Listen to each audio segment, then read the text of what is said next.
Muy buenos días. El día de hoy comenzamos con Sufismo para Todos. Mi nombre es Rayenari Gutiérrez de Ser Yoga. Me acompaña nuestra amiga Rosa y tenemos el enorme gusto de darles la bienvenida a estas conversaciones semanales en las que compartiremos con alguien muy especial para Ser Yoga y amigo de nosotros, el Abdal Sufí Abu Fran. Gracias. Quiero, antes de cederles cederles el micrófono, quiero invitar a que dejen sus comentarios, que nos compartan sus inquietudes y si hay algún tema que les interese escuchar desde el punto de vista y la perspectiva del sufismo y de un sufí, les invito por favor a que nos escriban y dejen ahí sus comentarios. Y bueno, para comenzar, también le doy la bienvenida y les presento a Edgar Valencia, que es director de Ser Yoga, y por supuesto a nuestro querido Abu Fran. Muchas gracias por acompañarnos y le cedo por favor la palabra. Muchas gracias, Rayo. Pues muchas gracias a Abu Fran por estar el día de hoy con nosotros. Y a mí me gustaría, yo creo que para todos los que nos vayan a escuchar y ver, pues comenzar por esta parte de entender qué es el sufismo. Ajá. Bueno, pues el sufismo es un movimiento místico y tiene puntos de contacto con todos los movimientos místicos que yo conozco y también algunos aspectos diferentes. Bueno, con esto los movimientos místicos en general no tienen un cuerpo de creencias, no tienen un credo, no tienen una doctrina, sino que tienen una práctica y en función de cuánto tiempo hace que están, pero lo cierto es que tienen una práctica acumulada, a veces, como en el caso del sufismo, de más de 1000 años. Entonces, esa práctica acumulada, ¿en qué consiste? ¿Para qué sirve? ¿Qué hacemos con ella? Bueno, pues el objetivo del sufí o del sufismo se puede decir de muchas maneras y con todas ellas lo que hacemos es señalar, pero el dedo que señala la luna, no es la luna, es una unión con la divinidad, una consciencia de la divinidad en nosotros, una consciencia y una presencia de nuestra unión con Dios o con Diosa o con el Tao, una consciencia de formar parte de un todo único y al mismo tiempo, en eso sería común con todos los otros movimientos místicos, eso sería lo que se pretende, pero la característica del sufí es que al mismo tiempo que tiene esa consciencia, que vive en ese estado de presencia, al mismo tiempo vive en el mundo, al mismo tiempo compra y vende en el mercado, se casa, tiene hijos, conduce la bicicleta, compra acciones o fabrica chaquetas, sin dejar de participar en las actividades del mundo, y participa también en las actividades políticas y en los problemas de sus vecinos. Al mismo tiempo, realiza también la otra tarea de tomar cada vez más y más conciencia hasta que llega a darse cuenta de que la divinidad y él son lo mismo, son la misma cosa, y que por lo tanto, claro, están unidos porque no están separados, porque son partes de lo mismo. Pero es todo un proceso el entenderlo. No es tan sencillo entender que lo divino está unido con esta parte cotidiana. No es una cuestión, a lo mejor, de entender, sino de sentir. Lo divino está unido con la parte cotidiana porque lo único que hay es la parte cotidiana en el mundo fenoménico, y lo divino no es otro mundo, es parte de este mundo. Es algo así como el otro lado que no vemos, o el lado invisible, o el lado espiritual, pero no está en otro sitio, está aquí.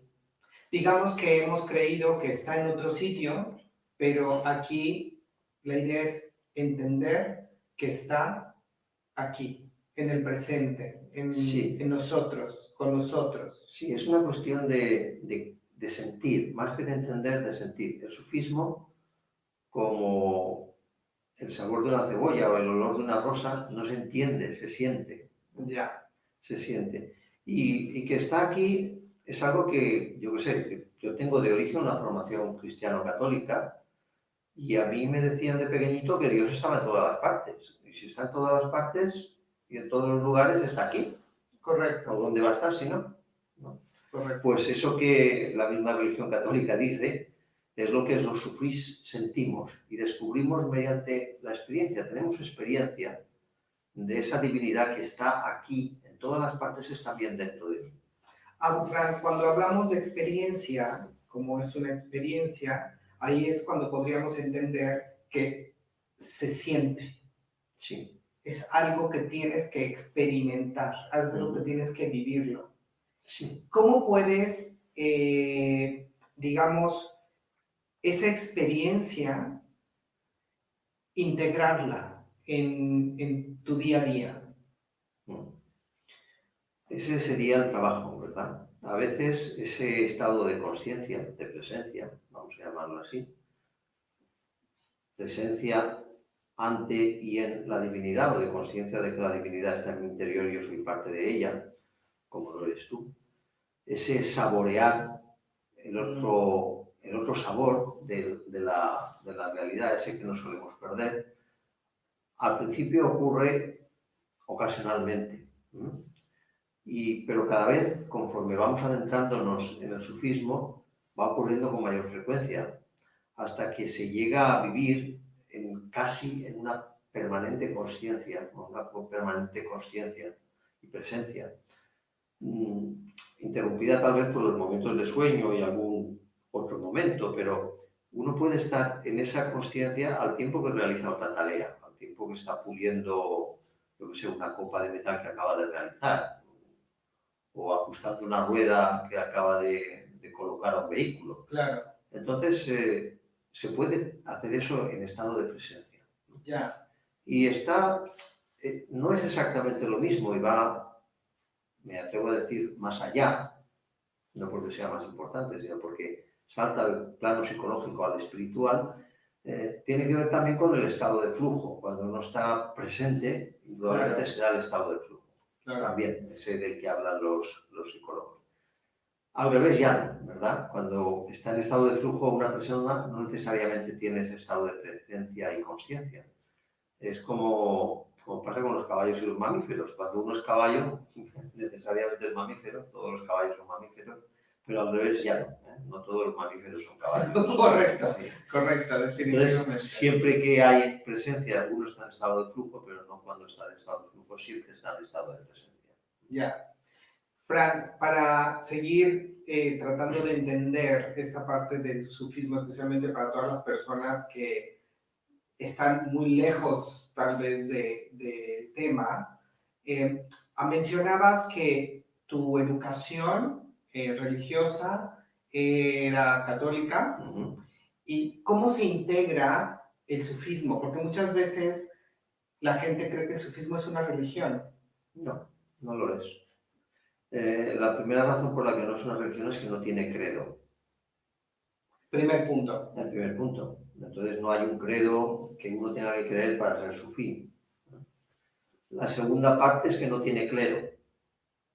No hay una organización. Sí, hay una organización, pero esa organización es la que nos damos a nosotros mismos si queremos reunirnos y practicar juntos. Ya. Necesitamos organizarnos porque necesitamos alquilar o comprar una casa o un jardín o lo que haga falta, y luego si queremos comer juntos pues hace falta una mesa.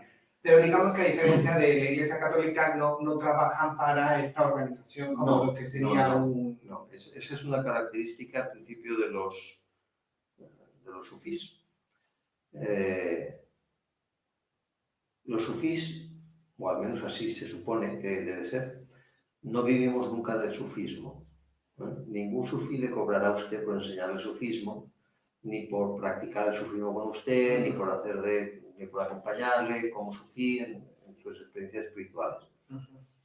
Eso no quiere decir que hay personas que cobren lo vayan a hacer peor. Lo único que quiere decir es que no son sufís. Entonces, no hay unas personas que vivan de otras por enseñar sufismo, por practicar sufismo, o por transmitir sufismo, o por, yo qué sé, o por exhibir sufismo, o por mostrar sufismo. No es así. Entonces, no hay nadie que viva del sufismo, Correcto. o al menos siendo sufí, ¿eh? Y no hay un clero, y bueno, pues no hay un credo, no hay un libro sagrado. Hay tantos libros sagrados cuanto los sufís quieran tener, porque un sufí puede ser cristiano, puede ser judío, puede ser musulmán, puede ser budista y puede no ser nada, no tener religión. Solo hay una cuestión, pero que no es de credo. Es imposible tener experiencia de la divinidad y ser ateo, pero como yo no puedo negar que usted está delante de mí, pero no es una cuestión de credo, es que lo estoy viendo, ¿eh? Claro. Entonces, en ese Es un hecho. Es un hecho, para mí es una experiencia innegable. Como es una experiencia innegable, yo no tengo que creer en lo que veo. Yo sé que esto está aquí. Sé que usted está aquí porque le veo. Claro. No es un problema de fe, no hay fe. La fe y el sufismo no se llevan bien, son ajenos. ¿Por qué son ajenos? Pues porque el sufismo se basa en la experiencia, en la práctica, en la sensación. Entonces, la fe es precisamente para aquello que no experimentamos, aquello que no sentimos. Entonces hay que creer en lo que no hemos visto, en lo que no hemos vivido, en lo que no hemos sentido, en lo que no hemos experimentado, hay que creer. Entonces, bueno, pues en principio el sufismo no. Lo que hay que hacer es experimentar, practicar, tener la experiencia directa de la realidad que no es distinta de este lado invisible. Cuando hablo de la realidad estoy hablando no de la apariencia, no de lo fenoménico, no de lo que nos aparece, sino de lo que está por detrás, o incluso de lo que está por detrás de lo que está por detrás. Claro. ¿Y hacia dónde me va a llevar este camino, estas experiencias? Bueno, hay un problema con la mística, ¿verdad? Y ese problema es que no se puede transmitir con palabras. Correcto. No es exclusivo de la mística. He hablado también antes del olor de una rosa. Correcto. Tampoco se puede transmitir con palabras, o del sabor de una cebolla. Tampoco se puede transmitir con palabras. Hay muchas cosas en esta vida que no se pueden transmitir con palabras. Sin duda.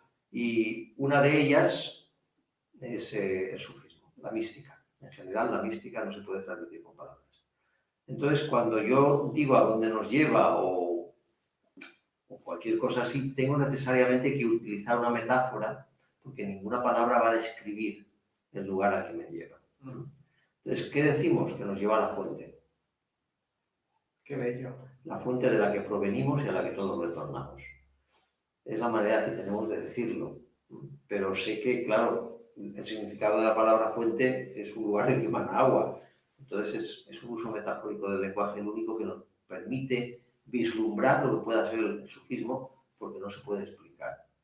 Como no se puede explicar, insisto, los olores del pescado y de la carne, que huelen, pero ¿cómo explico la diferencia entre el olor de la carne de cordero del olor de la carne de pollo? Correcto. Pues no se puede explicar. O es querer explicar. Ni explicar ni describir siquiera. Se puede probar. Correcto. Eso sí. Experimentarlo, ¿no? Es como querer explicar el estado del amor que tengo yo con mi pareja. No se puede explicar. Eso es algo que experimento y solamente yo lo estoy experimentando con mi pareja por estas condiciones y por estas situaciones que se están dando en el presente. Aunque no se puede explicar, para quien ya lo ha vivido o con quien ya lo ha vivido, es posible el diálogo. Por ejemplo, a nadie le puede doler mi dolor de muelas. Correcto.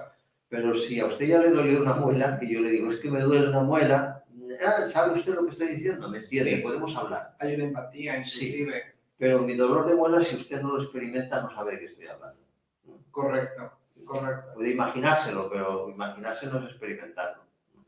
Fran, y para todas estas personas que nos están escuchando, se ha ocupado mucho este término de la fuente en muchos libros, un tanto a raíz de los años 2000, que empezó a haber como un desarrollo y un crecimiento, una búsqueda como más general hacia la espiritualidad y hacia experiencias espirituales, inclusive con esta búsqueda mística, se ha ocupado mucho la palabra fuente, incluyendo como queriendo sustituir ciertas cargas o connotaciones con palabras como Dios, como diosa, como en este parte de género y demás. ¿Qué podemos entender cuando hablamos de la fuente? ¿Qué nos podrías compartir cuando tú te refieres a la fuente? Bueno, es cierto que se usa ahora mucho, pero también es cierto que el uso de la palabra por parte del sufismo tiene siglos y siglos y siglos. En la poesía sufí de hace 500 años o 600 años ya encuentra usted la palabra fuente como metáfora para referirse a esto. Ilumínanos, Fran. Sí. Otra vez no se puede, estamos ante el sabor de algo que se puede saborear pero no se puede explicar. La fuente es el origen, allí de donde provenimos, a lo que retornamos y además añado de lo que nunca salimos. Aunque yo crea que salí de la fuente para retornar a ella, realmente es todo como una especie de... Bueno, estoy inmerso en la fuente. Retorno a ella cuando soy consciente de que no salí. Qué profundo. Esa Retorno a ella sí, cuando soy consciente de que no salí. salí. El lugar del que provengo es un lugar que jamás abandoné. Por lo tanto, el viaje que hago no tiene recorrido. Es de donde salí y estoy, a donde estaré y estoy. Qué profundo.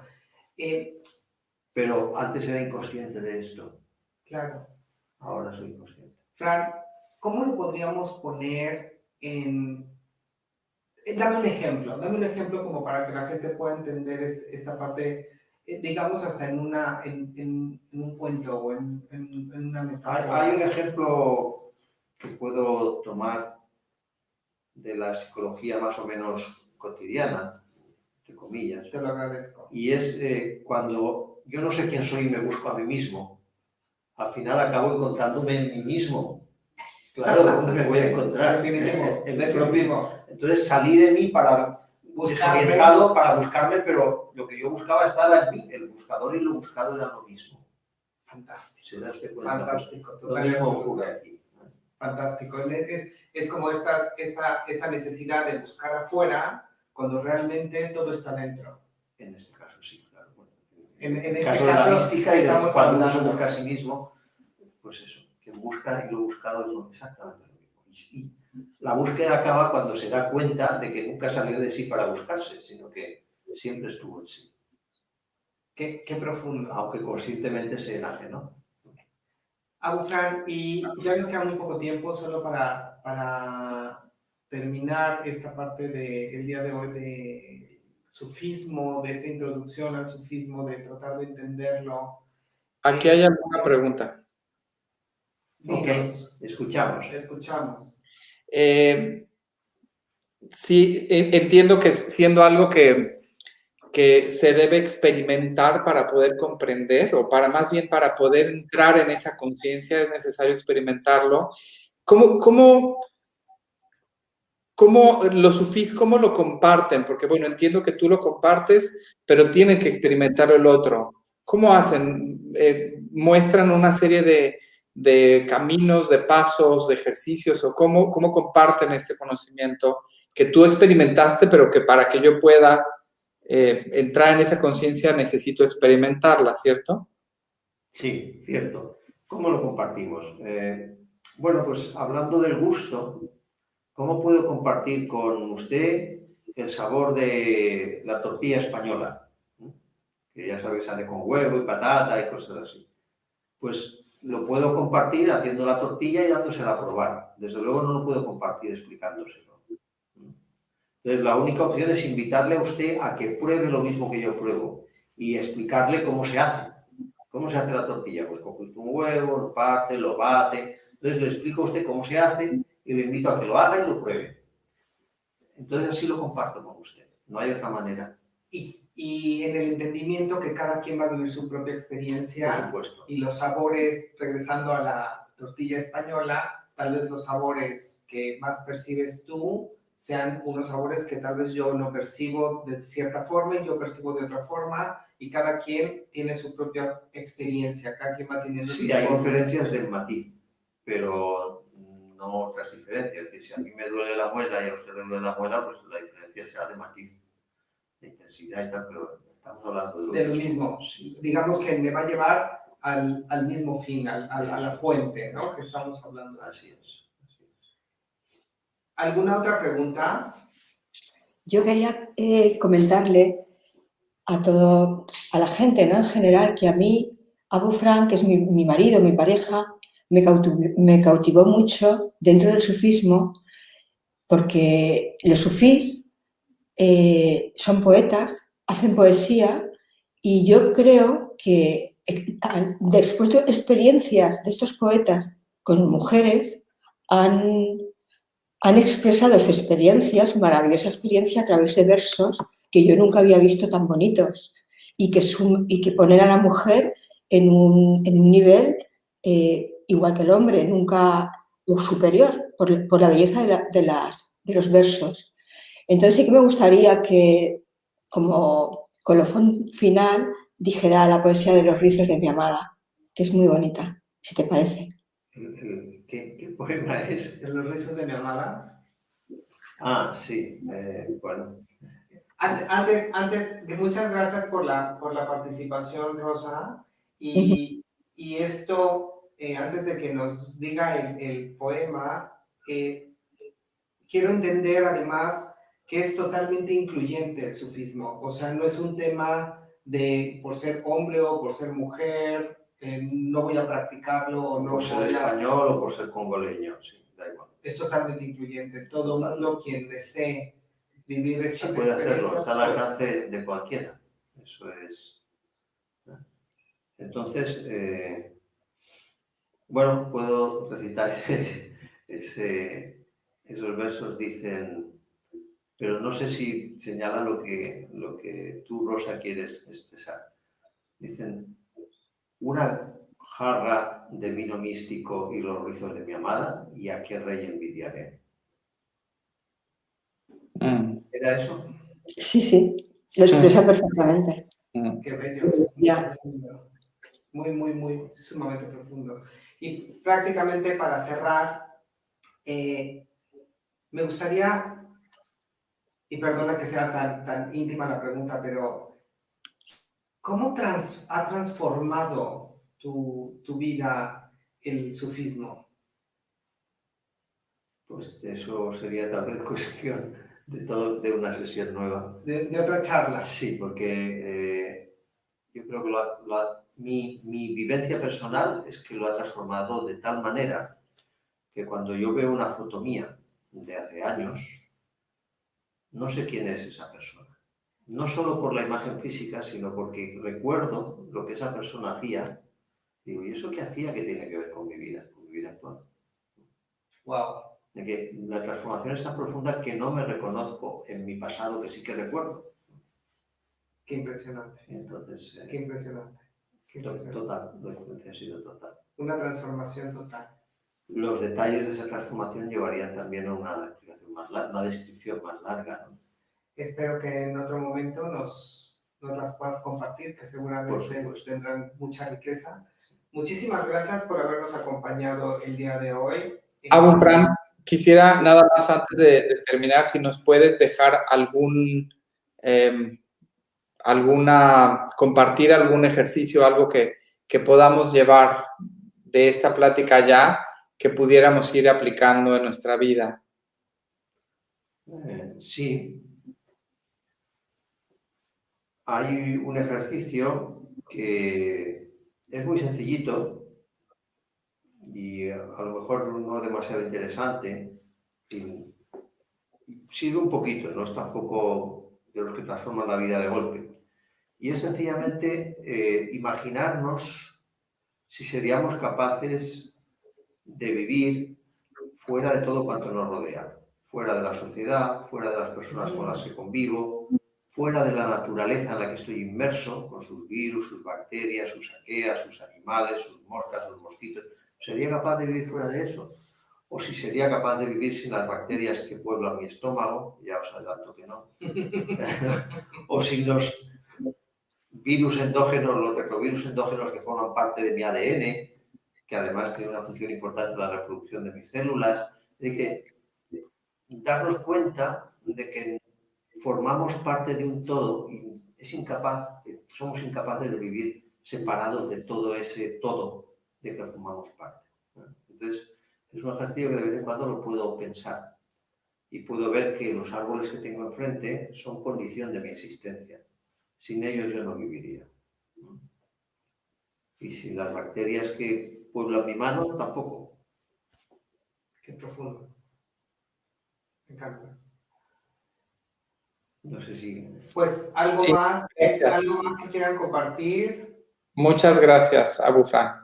Gracias a vosotros. También por nuestra parte, aquí agradecemos, muchas gracias por habernos acompañado. Abu Fran, muchas gracias. A Y vosotros. estaremos aquí en otras charlas. Muy bien. Invito también a los posibles oyentes que si quieren dejar alguna pregunta para que la respondamos en la sesión siguiente, pues que lo hagan con toda libertad. Muchas gracias. Si tienes alguna pregunta, alguna duda, por favor contáctanos para que se te puedan ir contestando a la brevedad que sea posible. Muchísimas gracias por acompañarnos el día de hoy. Namaste. Vemos la luz que hay en ti. Gracias. Muy bien, ¿no?